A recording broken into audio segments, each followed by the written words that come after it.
Oke. Masa kecilku tidak bahagia.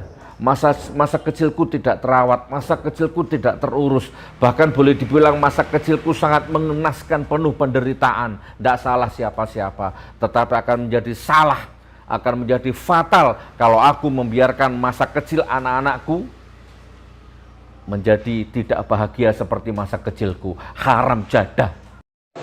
Ya, assalamualaikum warahmatullahi wabarakatuh. Horas Medan, Horas Indonesia. Ya, jumpa lagi bersama saya Parizal Agen Madu Ruqyah GN13 asal Medan, Sumatera Utara. Oke, saudaraku yang mau mengkonsumsi Madu Ruqyah GN13 atau mau bergabung menjadi agen Madu Ruqyah GN13, silahkan saudaraku menghubungi kami agen-agen Madu Ruqyah GN13 yang ada di seluruh Indonesia dari Sabang sampai Merauke. Dan kami juga ada di mancanegara saudaraku. Oke, silakan hubungi kami. Terima kasih. Wassalamualaikum warahmatullahi wabarakatuh. Saya Mbak Cindy, agen Madu Ruqyah GN13 yang di Hong Kong dan cabang Madiun. Saya Safi'i, agen Madu GN Ruqyah 13 di Malaysia. Assalamualaikum warahmatullahi wabarakatuh. Saya Mami Santi, agen Madu Ruqyah GN13 dari Lampung, cabang Taiwan. Wassalamualaikum warahmatullahi wabarakatuh. Assalamualaikum warahmatullahi wabarakatuh.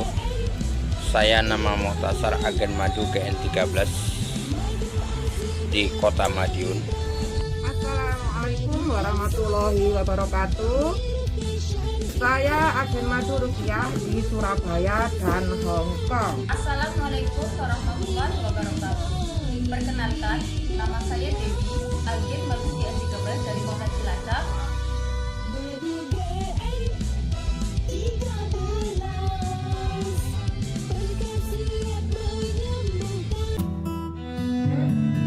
Dan bagi Anda yang sudah subscribe channel ini, kami ucapkan terima kasih. Jazakumullah khairan katsir. Semoga diberikan keberkahan yang berlimpah. Amin.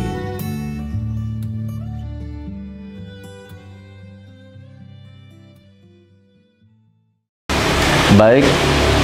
Assalamualaikum warahmatullahi wabarakatuh. Alhamdulillahirabbil alamin.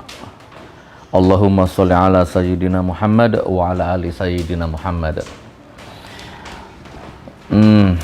Ketemu lagi teman-teman, sahabat-sahabat, saudaraku, dulur-dulur, tantretan, jauh di mata dekat di YouTube, jauh di mata dekat di hati ya, jauh di mata dekat di doa, saling mendoakan ya.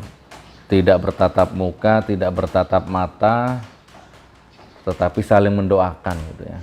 Insya Allah dalam setiap sholatku selalu terpanjat, terhembus doa ya untuk kalian semua, para subscriber, para jamaah ya, para umat, para mitra kerja, para agen semua ya, selalu itu terhembus doa itu selalu, insya Allah.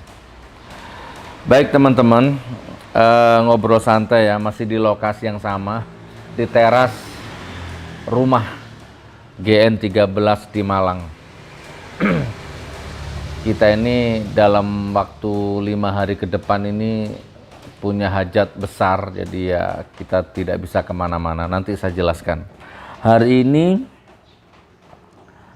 ini Selasa 15 Februari 2022 pukul 7:30 pagi. Nggak tahu ini mau diterbitkan kapan videonya ini ya, insya Allah. Teman-teman, kita akan bahas beberapa hal, mudah-mudahan bisa menjadi wacana. Yang pertama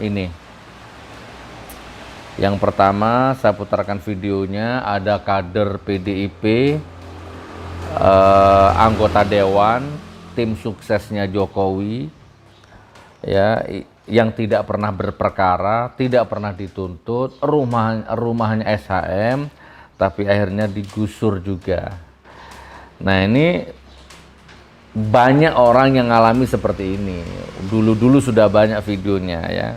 Nah, ini kebetulan kader PDI, jadi ya kayaknya harus diangkat. Bukan a priori ya, bukan a priori, bukan insinuasi, bukan. Oh, ini ada unsur insinuasi kepada PDI, bukan. Tetapi mudah-mudahan, wong namanya hidup ini nggak kekal ya, apalagi politik. Apalagi politik ya, tidak ada yang abadi kecuali hanya uang dan kepentingan gitu. Nggak ada tenggang rasa, ikatan jiwa, itu jarang di politik itu. Politik itu elastis dan dinamis, katanya begitu. Jadi kalau pagi kucing, siang dikit jadi anjing, siang dikit jadi serigala, menjelang sore jadi ular, terus kemudian malam menjadi tikus, menjadi penjilat, itu nggak masalah dalam dunia politik gitu ya. Nah, karena politik itu elastis dan dinamis, nggak ada yang abadi kecuali kekuasaan dan uang. Menikung dari belakang, menggunting dalam lipatan, menusuk dari belakang, ya, itu mengorbankan teman, itu sudah biasa dalam dunia politik. Pembunuhan karakter, bila perlu pembunuhan nyawa gitu kan, itu dalam dunia politik itu sudah satu paket. Nah, maksudnya jadi Anda jangan enak-enak tidur, jangan enak-enak makan, jangan berpikir Indonesia baik-baik saja, jangan taklid buta, jangan bermental jongos gitu ya. Kalau memang Anda nggak mau mikir masa depanmu, ya minimal mikir masa depan anakmu gitu loh. Yang kader partai saja ditikung, ya kan? Yang segolongan saja dihancurkan, apalagi cuman kamu, pion, jongos, ya kan? Kamu itu rokok masih ngutang, SPP anak masih telat, yang dimakan besok masih bingung, ya kan? Tapi kamu taklid buta mati-matian gitu kan, membela mati-matian, rela debat, rela berantem demi sesuatu yang tidak pasti. Oke, kita putar videonya ya, selamat menonton. Pak Joko Widodo, inilah bukti ketidakberpihakan negara terhadap kami rakyat lemah yang memegang alas hak sertifikat, dan kami tidak pernah berperkara sama siapapun dan tidak pernah digugat oleh siapapun. Tiba-tiba ada eksekusi. Sepengetahuan hukum saya, tidak ada eksekusi bagi orang yang tidak berperkara. Ini yang kami pahami. Ini terjadi anarkisme terhadap proses eksekusi yang dilakukan oleh pengadilan terhadap masyarakat lemah. Termasuk saya, anggota DPRD dari Kabupaten Sumbawa Barat. Ada sebidang tanah saya yang sudah bersertifikat dan saya tidak pernah digugat. Dan saya tidak pernah mendapat keputusan hukum dan saya tidak pernah gugat. Ini sebagai referensi yang akan saya kirim ke negara, ke Bapak Presiden Republik Indonesia. Dan saya kader Bapak. Saya anggota DPR di Kabupaten Sumbawa Barat dari PDI. Inilah bentuk dari anarkisme yang dilakukan oleh negara terhadap rakyat yang memegang alas hak hukum terhadap kepemilikan tanahnya. Dan kami tidak pernah digugat. Tiba-tiba ada keputusan hukum. Ada keputusan hukum terhadap tanah itu, kami dieksekusi dan dirobohkan rumah kami. Demikian informasi agar Bapak Presiden menjadikan ini atensi untuk kita untuk ditindaklanjuti berikutnya. Kasihan orang punya alas hukum, ada sertifikat, ada apa, tidak pernah berperkara, tiba-tiba ada keputusan hukum dinyatakan kalah dan diproses hukum kan, dan digugat. Terima kasih. Oke, bagaimana? Ini baru satu contoh, masih banyak contoh-contoh yang lain gitu ya. Kemarin di Pati ada yang ibu-ibu yang pakai kerudung apa itu, ungu atau pink itu, ungu atau apa sih? Katanya lokalisasi pelacuran itu Gus. Saya nggak peduli mau lokalisasi mau apa, yang jelas rumahnya orang itu SHM. Nah, SHM itu digusur lah, apalagi ente yang masih ngontrak, ente yang masih kos. Udahlah, kalau masih ngontrak, masih kos, ini bukan dalam rangka merendahkan martabat sebagai manusia, tapi ini dalam rangka mencuci otak bebal gitu loh.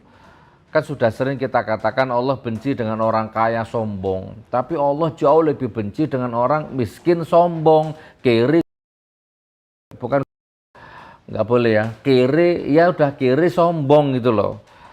Yang dimakan susah, ekonomi nggak jelas, masa depan nggak jelas, rumah tangga penuh dengan pertentangan, pertengkaran, anak juga udah auranya nggak jelas, udah gitu berantem di medsos tiap hari, komen di medsos tiap hari, debat tiap hari, hanya untuk bela rezim, bela kekuasaan. Padahal Anda tahu kekuasaan itu nggak ada yang abadi, politik itu nggak ada yang abadi. Gitu. Nggak ada teman yang abadi itu nggak ada. Saya nggak usah sebut nama ya, dari kader Demokrat. Itu pernah kejadian itu, kader Demokrat yang sangat loyalitas, vokal, karena mati di dalam penjara atau mati dalam kasus korupsi. Jangankan teman sejawat, ketua ketumnya aja nggak hadir di pemakamannya, nggak ada. Udah gitu prosesi pemakamannya dihantam puting beliung, nggak karu-karuan. Oke, saya nggak usah ngelantur kemana-mana ya. Jadi mudah-mudahan ini mencerahkan, gitu ya.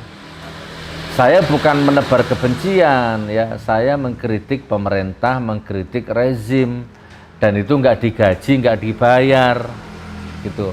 Gus Nur kamu sok suci, nggak ada hubungannya sama sok suci. Saya orang kotor, la ilaha illa anta, subhanaka ini kuntu minadh-dhalimin. Saya kotor. Gus Nur kamu pelin-pelan, Gus Nur kamu munafik, Gus Nur kamu bejat. Iya, terserah, aku bejat, aku munafik, aku pelin-pelan, aku menebar apalah hoak macam-macam, terserah tuduhanmu. Tetapi sebejat-bejatku, semunafik-munafikku, tidak ada rakyat yang terdampak, tidak ada tanah rakyat yang tergusur, tidak ada harapan masa depan rakyat yang mati, tidak ada air mata rakyat yang tumpah. Sebejat-bejatku, semunafik-munafikku, karena aku rakyat biasa. Tapi kalau rezim beda, salah omong, salah keputusan, 200 juta rakyat lebih terdampak. Gitu, Rek. Oke ya, itu materi yang pertama. Materi yang pertama.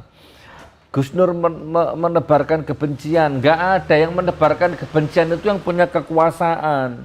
Gus Nur meresahkan masyarakat, nggak ada yang meresahkan masyarakat itu yang punya power, punya media, punya tentara, punya polisi, punya senjata, punya buzzer, itu yang meresahkan masyarakat. Saya nggak punya apa-apa kok. Ini lagi lucu ya, mumpung saya ingat, ini random, ini ngobrol ngalor ngidul lah ya. Ini lagi yang lucu. Jadi memang umur tuh belum menjamin. Kapan hari saya dikirimi videonya orang ngapak lah, orang kalau nggak Cilacap, Sokaraja atau mungkin Tegal dan sekitarnya lah ya. Ya itulah Nusantara gitulah yang selalu nyerang, yang selalu sibuk ngurusi saya. Perhatikan. Jadi judulnya Gus Nur ketakutan gitu. Saya lihat video itu sekilas gitu. Gus Nur nggak berani datang ke Purbalingga, Gus Nur ketakutan, Gus Nur lari terbirit-birit gitu ya. Gus Nur apalah pengecut gitu ya. Saya lihat sekilas videonya, ya Allah, sekilas. Sebenarnya kalau dari segi umur, ini orang-orang yang dalam video ini sudah berumur, sudah punya anak, punya istri, jangan-jangan sudah punya cucu gitu kan. Tapi maaf loh ya, bukan saya merendahkan sekali lagi ya. harusnya kan mbok wis tuwek duwe anak duwe bojo mbok ya gimik tubuh gestur wajah kan nggak bisa ditipu gitu loh, aura itu nggak bisa ditipu ya, bahwa ya nyun sewu ya hidupnya masih susah gitu tapi sibuk ngurusi saya dengan framing-framing yang negatif. Coba lihat, saya diundang baik-baik sama orang Purbalingga. Poin pertama, saya diundang baik-baik dengan surat resmi 4 bulan sebelumnya. Ada agen madu juga di sana, baik-baik undangnya. Itu kan masyarakat, kan diundang baik-baik lewat surat resmi. Acaranya apa? Peresmian masjid. Sudah kurung dulu, pek gitu. Gus Nur diundang bukan dalam rangka meresmikan pelacuran, meresmikan karaoke, dalam rangka menghadiri acara dangdutan, saweran, enggak. Diundang dalam rangka meresmikan masjid. Coba, yang undang orang Purbalingga. Diundang, bukan tamu, enggak diundang, diundang. Tanggal 25. Terus ada penolakan. Nah, namanya zaman politik, rezim seperti ini wajar, nggak aneh rezim seperti ini. Ustadz Abdul Somad aja ditolak, kurang apa? Ustadz Abdul Somad ditolak. Iya, oke. Katanya ada sekelompok orang yang menolak gitu kan, termasuk bupatinya. Lah coba, kan ditolak. Ya nggak semua Purbalingga menolak. Segelintir, sekelompok kan begitu. Acaranya tanggal 25. Nah, terus sekarang masih tanggal 15. Ya, sekarang masih tanggal 15. Kan berarti belum. Saya belum datang. Tapi coba lihat, ada itu di YouTube itu. YouTube sana, YouTube lokal lah. YouTuber lokal. Gus Nur takut. Oh, kenapa takut? Kenapa pengecut? Kenapa nggak datang? Loh, acaranya tanggal 25. Gitu loh, itu yang saya maksud. Rendah gitu, kontennya konten rendah, nggak bermartabat. Saya bukan kriminal, saya bukan asusila, haram hukumnya, saya takut. Apalagi di sana itu sudah banyak masukan positif untuk saya, bisa mengembangkan jihad ekonominya, pengrajin knalpot, tempatnya batu-batu yang mahal, batu-batu yang bagus. Wah, itu kan memotivasi saya gitu untuk investasi di sana. Wes lah, ya kurang lebih seperti itu. Yang ngundang orang Purbalingga, yang nolak orang Purbalingga, yang bikin konten orang Purbalingga. Saya masih aman, adem ayem di Malang, sudah digoreng yang aneh-aneh. Iya, penggalangan dana. Coba saya meresahkan warga masyarakat Sokaraja loh. Sekarang yang dioperasi sudah sembuh. Nih, tak tampilkan videonya. Salam kagem Pensareca. Oh iya. Gitu. Matur nuwun dan hanya Allah yang bisa membalas. Iya, insyaallah. Semoga dimudahkan segala urusannya. Iya. Insyaallah. Berkah. Ini kok boleh matur yang dikau enggak? Alhamdulillah.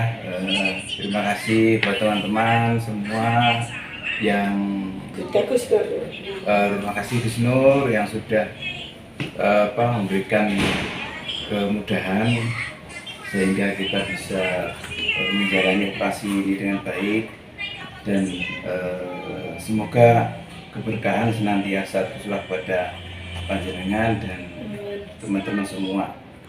Matur nuwun, Allah insyaallah yang akan membalas. Assalamualaikum warahmatullahi wabarakatuh. Ah, gimana? Meresahkan ya apa sih, coba itu loh.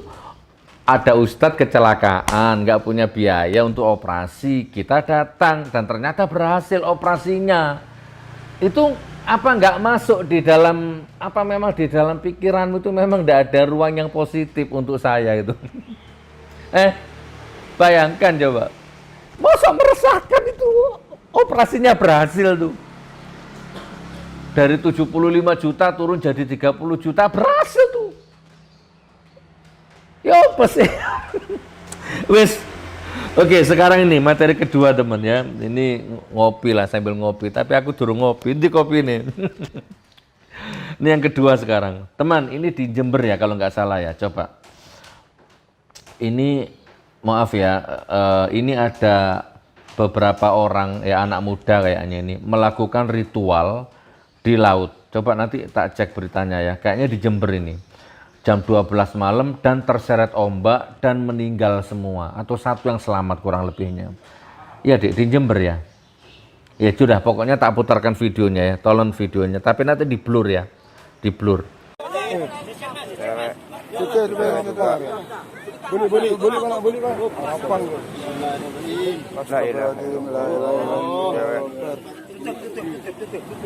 Anu golek nang kelambi, Pak. Gini. Kodu. Celanan di celanan ah. Oh iya. Kabeh jenazah. Langsung lapi. Anu talan. Tembang, Pak.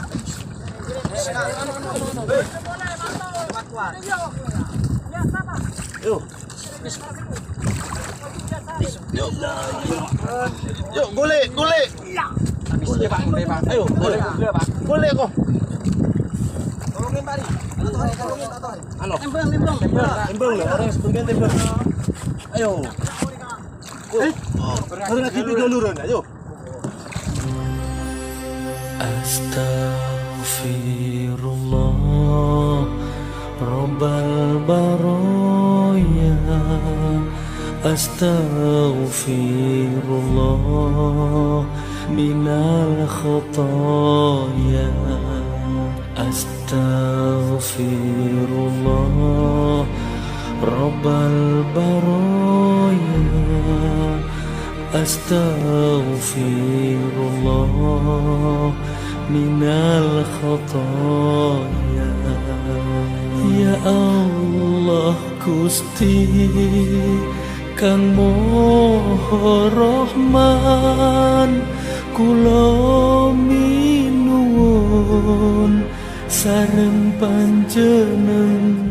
Meninggal 14, terseret ombak.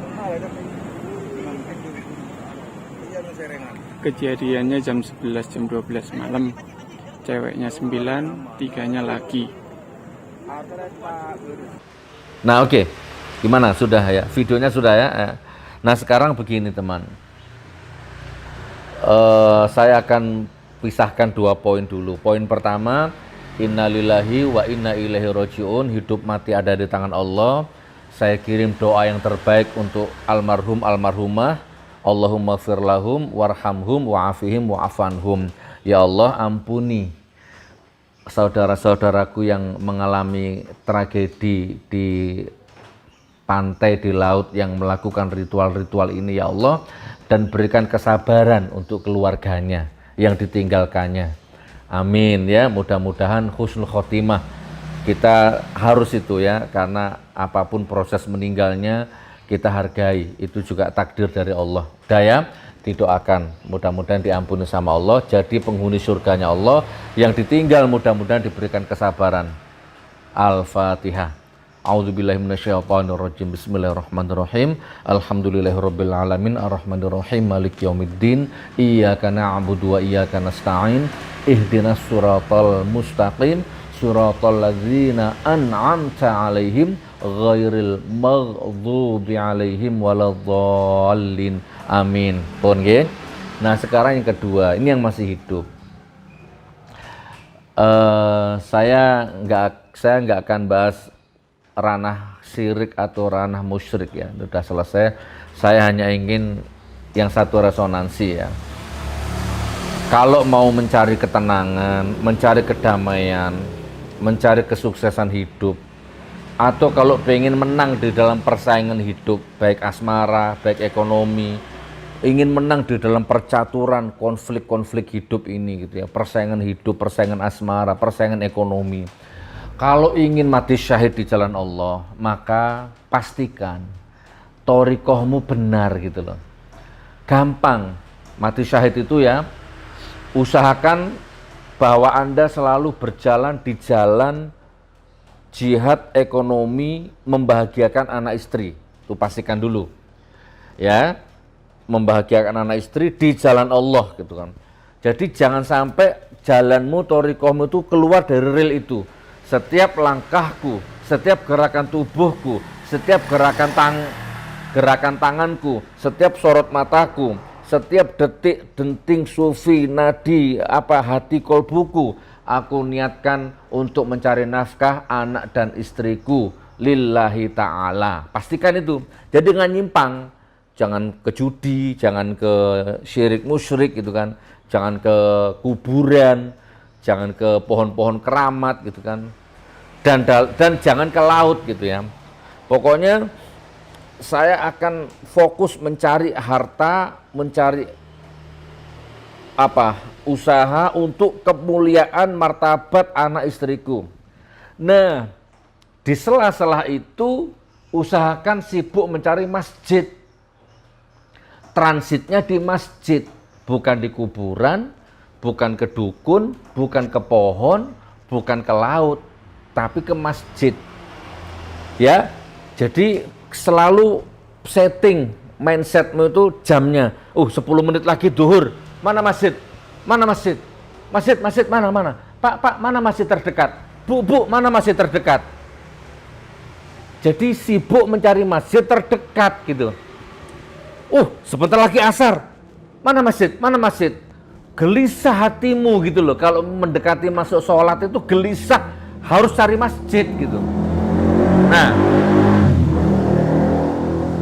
sebentar lagi maghrib, mana masjid? Mana masjid? Isya, mana masjid? Mana masjid? Nah, gitu teman. Ini saya ringkes saja. Innama ya'muru masajidallahi man amana billahi wal yaumil akhir wa aqamas shalah wa ataz zakah. Gitu. Walam yakhsha illallah. Kurang lebih seperti itu. Nah, jadi meditasinya, mengendapkan jiwanya, merohanikan jiwamu, mengendapkan pikir, ya, itu di masjid gitu, menepkan pikir, meletakkan segala macam hiruk pikuk masalah hidup, beban hidup, itu di masjid, hadap kiblat. Boleh mau yoga, mau posisi apa, mau yoga, mau posisi ngunci kaki, mau pernafasan diafragma, ya, mau apalah, itu di masjid gitu, bukan di kuburan. Coba gitu teman, maksudku, paham nggak?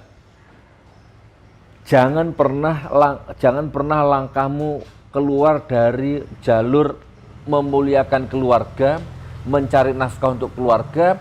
Nah, dan jangan sekali-sekali transitmu, istirahat jiwamu, transit rohanimu itu selain masjid gitu. Jangan.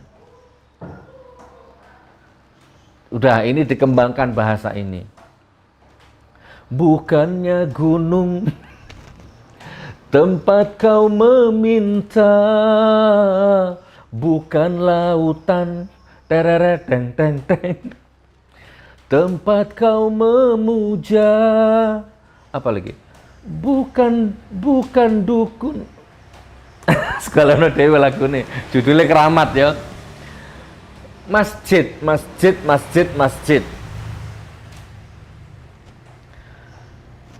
Usia durasinya panjang teman. Aku ingin memastikan masjid teman. Masjid ridhonya orang tua. Bukan kuburan keramat. Jadi kalau kamu cium tangannya kiai, nyungsep di kuburannya keramat, tapi kalau nggak nyungsep di kakinya orang tua, nggak cium tangan orang tua, ya laknat juga. Pokoknya masjid, Quran. Maka insya Allah ya, seandainya harus mati, insya Allah mati syahid. Apa? Mencari ketenangan, mencari gelombang alam, mencari gelombang resonansi ilham atau wangsit atau apalah, mencari ide, mencari ilham, apalah. Masjid tempatnya teman, masjid, insya Allah. Oke, tak keluarkan dikit ya. Jadi aku tidak salah aku terlahir dari rahim ibu yang miskin. Bahkan tidak salah aku terbangun dari genetik DNA sperma ayah yang miskin. Tapi salah besar, dosa besar kalau aku membiarkan masa tua bapak ibuku menjadi orang tua yang manula, yang renta, yang tidak ada martabatnya, tidak ada nilainya.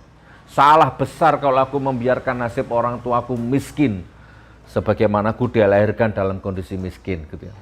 Oke, masa kecilku tidak bahagia, masa kecilku tidak terawat, masa kecilku tidak terurus, bahkan boleh dibilang masa kecilku sangat mengenaskan, penuh penderitaan. Tidak salah siapa-siapa, tetapi akan menjadi salah, akan menjadi fatal kalau aku membiarkan masa kecil anak-anakku menjadi tidak bahagia seperti masa kecilku. Haram jadah, gitu temannya, kan gitu kurang lebihnya kan, mencari motivasinya begitu. Masa kecilku tidak bahagia, maka haram hukumnya kalau aku membuat masa kecil anakku tidak bahagia seperti masa kecilku. Gitu teman. Ya kurang lebih begitu, motivasinya dari sana. Nah torikohnya, apapun dikerjakan yang penting halal, terus cari transit masjid. Pun, kembangkan. Mudah-mudahan kultum ini manfaat, mudah-mudahan manfaat. Masjid, terasnya masjid. Cari masjid yang hidup 24 jam. Saya bermimpi, berhayal, saya bercita-cita punya masjid 24 jam, hidup. Nanti di Singosari itu kan sudah punya tanah di situ. Yang mau tak bikin pesantren yang ditolak-tolak itu. Nah itu nanti insya Allah akan saya buat masjid 24 jam. Jadi silahkan mau qiyamul lail, mau tahajud, silahkan. 24 jam hidup masjidnya. Bukan masjidnya HTI, bukan masjidnya Khawarij, bukan masjidnya ISIS, bukan masjidnya FPI, bukan masjid siapa-siapa. Masjidnya Gus Nur, Merdeka Berdaulat, bukan masjidnya Cukong. Tapi orang Islam semuanya saudara saya, ya umat Islam yang baik yang pro, baik yang kontra, baik Anda yang membenci saya, Anda tetap saudara saya karena saya nggak pernah. Tujuan saya bukan antum, tujuan saya adalah penguasa yang zalim, gitu. Itu bukan antum. Jadi kalau antum benci saya sampai saubun-ubunmu, monggo itu urusanmu dengan Allah. Urusan saya rezim, kemudian rakyat, umat bagaimana supaya ekonominya mutar dan lain sebagainya dan lain sebagainya. Pun nggih, saudaraku, mudah-mudahan manfaat. Assalamualaikum warahmatullahi wabarakatuh. Ya Allah.